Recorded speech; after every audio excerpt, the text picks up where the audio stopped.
So,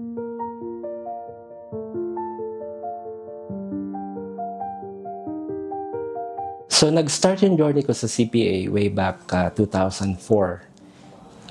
From that time, 2004, 2005, 2006, nag-take ako ng exam sa Pilipinas. And unluckily, failed ako for those three years of examination. So, with that, kinontinue ko yung journey ko from 2019 dito na sa Dubai through the help of PMECPAR. So with that, PMECPAR gives me a lot of information. They assist me, and higit sa lahat yung turo kasi is more on quality side. Napaka laking helpful para sa mga beginners or sa mga repeater na kailangan nilang pumasok sa school para matuto. So with that 2019, nag-take ulit ako ng examination. Unluckily, failed pa rin ako. So, dumating sa point na during 2020, walang SPLE. And then, PMECPAR gives me an option to take the CMA examination. So, hindi ako nag-hesitate na kunin yung exam. And then, luckily, I passed the CMA exam during those 2020. So with that, kinontinue ko pa rin yung CPA dream ko during 2021. So unluckily again,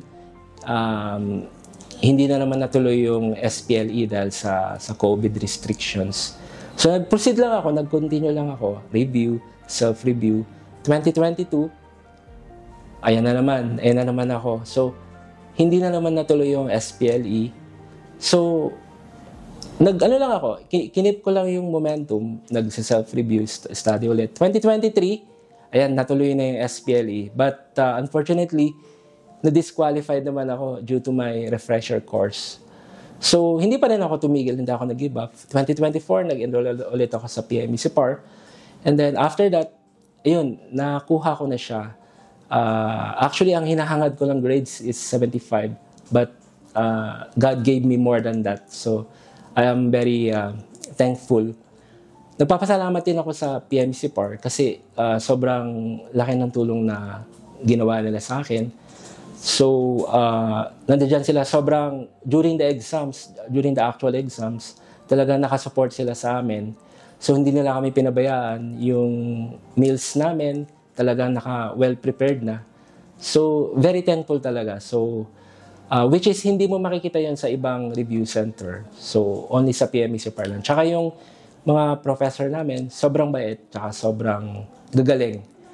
Tsaka, ang pinaka gusto ko doon is yung nag-invite sila ng reviewer from Manila para lang pumunta rito and then para i-cover yung pre-week or some other topics na may hirap. So, saludo ako sa PMECPAR. So, ang mai-advise ko lang sa mga new reviewee is dapat hindi kayo or hindi tayo susuko sa anumang bagay. Kung may gusto tayong makamit, kailangan pagsikapan natin. Kailangan magtiyaga tayong mag-review, mag-focus tayo. Kasi yung naging, para sa akin, ang success kasi is yung perseverance tsaka determination. So, doon ko siya binawi. Kasi, kapag wala yun, hindi kompleto, napakahirap talaga.